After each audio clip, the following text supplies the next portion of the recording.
안녕하세요. 이혼하거나 고쳐 살거나 주쌤입니다. 제가 배우자 외도를 중지시키려면 상간자 소송과 박살이 필수다 이렇게 늘 말씀을 드리는데요. 상간자 소송을 안 하는 이만 못한 경우, 안 하는 게 나은 경우도 분명히 있습니다. 어떤 경우에 상간자 소송을 안 하는 게 나은지 오늘 여러 가지 이야기를 해보겠습니다. 구독과 좋아요 눌러주세요. 첫 번째는 상간자 소송을 승소할 만한 증거가 살짝 부족한 경우입니다.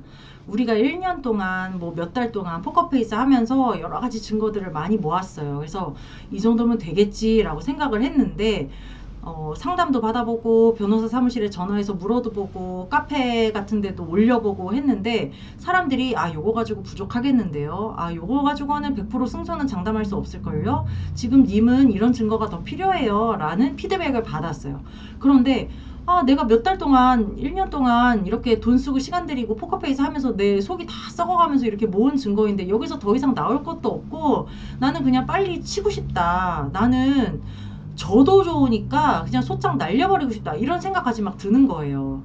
그래서 이렇게 섣부르게 상간자 소송을 했다가 패소하는 경우가 은근히 있습니다. 사실 제대로 된 변호사, 양심적인 변호사 사무실이라면 이 증거로는 안 됩니다. 좀 더 잡아오셔야 돼요 라고 이야기를 하고 수임을 안 하는 게 정상이겠지만 간혹 어떤 변호사 사무실에서는 일단 수임하고 보려는 데도 있어요. 그래서 다른 데서는 안 된다고 하지만 일단 저희는 해보겠습니다. 저희가 한번 해볼게요. 한번 노력해보죠 하면서 마치 이겨줄 것처럼 자기네들이 특별한 능력이 있는 것처럼 해가지고 덜컥 수임을 하게 만드는 거죠. 그 다음에 이제 소송이 진행되면서는 이 사람들이 살짝 또 손을 떼요.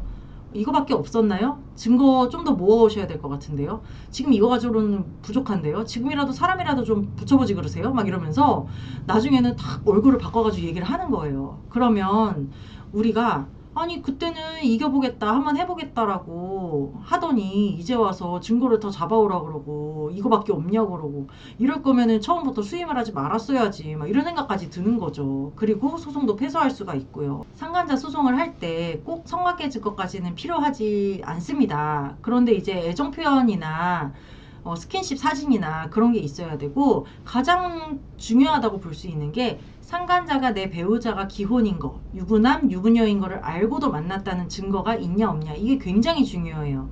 왜냐면 내가 그 증거가 없으면 상대방이 분명히 이렇게 주장을 하거든요. 이혼했다고 해서 만났다. 나도 피해자다. 나도 속았다. 기혼인 걸 알았으면 나도 안 만났을 것이다. 이렇게 주장하는 경우가 굉장히 많거든요. 그래서 꼭 그 증거가 필요한 거죠. 그리고 또 어떤 분들은 증거가 있기는 한데 내 배우자가 상대방에게 일방적으로 막 애정 표현한 거 이런 게 있는 분들도 많아요. 그러면 상대방이 뭐라고 주장을 하냐면요. 이거 봐라 나는 여기에 호응을 하지 않았지 않냐. 내가 이 사람한테 사랑한다고 한 적 있냐? 네 배우자가 나를 스토킹한 거다. 네 배우자가 직급이 높기 때문에 내가 싫다는 표현을 적극적으로 못한 거고 나도 스토킹 피해자다. 네 배우자가 머저리 같은 인간이다. 이렇게 주장하는 경우도 있어요. 그리고 또 업소녀와 남편이 바람이 났을 경우에 분명히 이것들이 업소에서도 자주 만나고 오빠 오빠 하고 밖에서 영화 보고 차 마시고 밥 먹고 모텔 가고 막 이런 증거까지 내가 갖고 있어. 그런데 둘이 돈을 주고 받았어. 남편이 상간녀에게 거액의 돈을 계속 입금을 해왔어. 그러면 상간자가 또 이렇게 주장을 합니다. 나는 성매매를 한 것이지 불륜을 한 것이 아니다. 입금 내역을 봐라. 내가 만날 때마다 시간당 얼마를 쳐가지고 이렇게 주고받았고 그 내역에 대해 네 배우자와 주고받은 문자 증거도 이렇게 있다. 이렇게 주장하는 경우도 있어요. 그래서 상간자 소송을 하려면 둘이 애정 표현을 한 증거 그리고 만약에 업소녀라면 업소 바깥에서 영업시간 외에 애정 표현도 주고받고 돈 주고받지 않고 데이트를 한 증거 이렇게 아주 확실한 증거가 있지 않고서는 상간자 소송에 섣불리 덤비면 안 된다는 거죠. 그런데 이제 마음이 급하고 상간자 소송만을 목적으로 생각을 하게 되면은 여러 군데 변호사 상담을 받아봤는데 네 군데 중에 딱 한 군데만 된다 그랬어. 그러면 여기가 뭔가 특별하구나. 여기가 내 마음을 공감을 해주는구나 해가지고 덜컥 계약을 하고 사건을 맡기는 경우가 있다는 거죠. 그래서 만약에 여러 명한테 내가 검토를 받아봤는데 딱 단 한 사람이라도 이거 가지고는 안 될 텐데요 라고 하면 다시 한번 생각을 해보셨으면 좋겠습니다. 그리고 두 번째는 상간자의 배우자도 이 불륜을 알고 그 그리고 상간자와 내 배우자의 불륜이 확실하게 끝났을 때는 소송을 하지 않는 게 낫습니다. 우리가 상간자가 기혼인 경우에는 여러 가지 경우의 수를 생각해 볼 수가 있죠. 머릿속이 더 복잡해지는 거죠. 맞소송도 걱정이 되고, 막 저 집 배우자가 우리 집에 찾아와서 난동을 부리면 어떡하나, 내 새끼들 건드리면 어떡하나, 우리 배우자 직장에 찾아가서 난리 치면 어떡하나, 막 온갖 상상이 다 듭니다. 그런데요, 만약에 상간자 배우자도 알았고, 나도 알았고, 넷이서 다 이 사건에 대해서 까발려졌어. 그리고 둘의 불륜이 확실하게 끝났어. 나도 확신하고, 상간자 배우자도 확신을 해. 둘이 아주 왼수가 져서 헤어졌어. 이런 경우에는 상간자 소송을 하지 않는 것이 낫습니다. 왜냐면 상간자 배우자도 이들을 자기 배우자 잘 단돌이 하고 있고, 나도 내 배우자 잘 단돌이 하고 있고, 나도 별로 이혼할 생각 없고, 저쪽 집도 이혼할 생각이 없고, 양쪽 집이 그냥 각자 배우자 단돌이 잘 하면서 이혼 안 하면서 살 수 있는 상황이야. 둘이 완전히 끝난 게 확실해. 그런 경우에는 굳이 상간자 소송을 해서 맞소송 당하고, 어차피 위자료는 똔똔인데 양쪽 집에서 변호사 비용으로만 몇백만 원씩 나가고 막 이럴 필요가 없다는 거죠. 상간자 소송의 목적이 이 둘을 끊어내기 위함인데 이미 끝났고, 위자료도 서로 뭐 주고받으면 끝나는 것이지, 이게 더 이상 얻을 게 없다는 판단이 들잖아요. 이런 경우에는 굳이 소송을 하지 않아도 됩니다. 그런데 상간자가 기혼인 경우에도 반드시 소송을 해야 하는 경우가 있죠.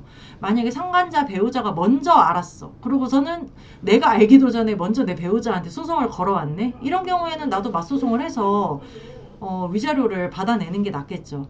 그리고 만약에 상간자 배우자도 알았는데 이 상간자 배우자가 영 시원찮아. 막 저는 제 배우자 믿어요. 둘이 끝난 것 같던데요. 끝났다고 했으니까 저는 제 배우자 한번 믿어보려고요. 막 이러고 있어. 멍청해. 그런 경우에는 나라도 나서가지고 분기탱천 해가지고 막 들고 일어나가지고 이 둘을 확실하게 끊어내야 되는 거니까 나라도 상간자 소송 먼저 걸어가지고 이 싸움을 벌리는 게 나은 거죠. 그리고 만약에 나는 이혼할 생각이야. 그리고 나는 더 이상 이 더러운 것들 서로 맞소송을 하든 구상권 청구를 하든 뭐 연병을 떨든 나는 별로 상관이 없어. 그럴 경우에도 내가 그냥 상간자소송 걸어서 위자료 받고 내 배우자 확실히 유책 배우자 만들어서 내가 유리하게 이혼을 할 수가 있겠죠. 이렇게 상간자가 기혼인 경우에는 여러 가지 변수도 많고 경우의 수가 많기 때문에 우리 머릿속이 아주 복잡해지는데요. 이럴 때일수록 냉철하게 판단을 해서 어떤 것이 나에게 이득이 되는지, 어떤 게 내 가정을 지키는 데 유리한 건지를 판단을 잘 하셔야겠습니다. 그리고 세 번째는 상간자가 외국인일 때입니다. 요즘 외국인 상간자가 정말 많은 것 같아요.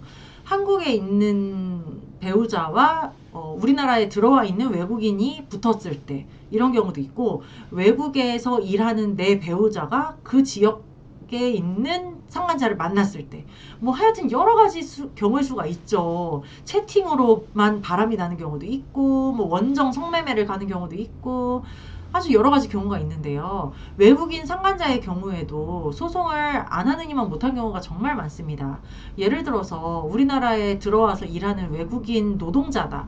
이런 경우에는 우리나라에 뭐 재산이 없잖아요. 그리고 자기가 버는 족족 다 자기 나라에 있는 자기 식구들한테 보낼 거고, 우리나라에는 뭐 계좌번호가 있기는 해도 거기에 들어있는 자산이 없어. 그런 경우에는 내가 만약에 이 외국인을 상대로 소송을 해서 승소를 했다 한들 이 외국인한테 어떻게 이 위자료를 받아낼 거냐 하는 게 문제인 거죠. 돈이 없는데 내가 무슨 수로 돈을 받아낼 수가 있겠어요. 그리고 이 사람은 어차피 민사소송이기 때문에 우리나라에 붙잡아 둘 수도 없는 거고, 지 나라로 날라버리면 끝나는 거거든요. 그래서 외국인 상간자의 경우는 소송을 안 하는 게 나은 경우가 많다. 그리고 또 외국인에 있는 외국인 상간자 경우에는 더 하겠죠. 우리나라에 붙들어 있는, 우리나라에서 월급을 받아먹는 애도 아니고 외국에서 있는 사람인데 이 사람의 실체를 내가 알 수도 없고, 이 사람에게 소장을 받게 하는 것조차도 되게 불가능한 경우가 많잖아요. 이 사람은 외국인이고 외국 국적이고 외국에 재산이 다 있는데 우리나라에서 뭐 치고받고 한다 한들 무슨 신경이나 쓰겠어요. 그래서 안 하는 게 나은데요. 몇 년 전에 어떤 경우를 상담했냐면, 외국인이고 외국에 있어. 배우자도 외국에서 일하면서 이 외국인을 만난 거예요. 근데 이분은 상간자 소송에 완전 꽂혀버렸어. 그래가지고 내가 이 외국인에게 상간자 소송이라도 해야 되겠다, 이거에 너무 꽂히셔가지고 아주 비싼 변호사를 선임을 해가지고 소송을 진행을 한 거예요. 외국에 있는 외국인 상간자에게. 그러면 이게 비용이 한국에 있는 한국인에게 소송을 하는 거에 비하면 거의 뭐 천문학적인 액수가 듭니다. 일단 소장 하나 날릴 때마다 번역 비용이 들죠. 그리고 또 이 송달 비용 같은 것도 외국인에게 송달하려면은 뭐 방법이 없지는 않은데 돈이 엄청 많이 들어요. 그래서 이렇게 소송을 하다가 결국은 흐지부지 되는 거거든요. 외국인한테 어떻게 그거를 받게 할 거야. 그 사람 신상을 어떻게 내가 캐낼 거야. 그래서 나중에 결국은 흐지부지 되고 변호사 비용만 엄청 날리게 되는 경우가 있었어요. 그래서 외국인 상간자의 경우에는 소송을 정말 심사숙고해서 생각을 해보셔야 된다.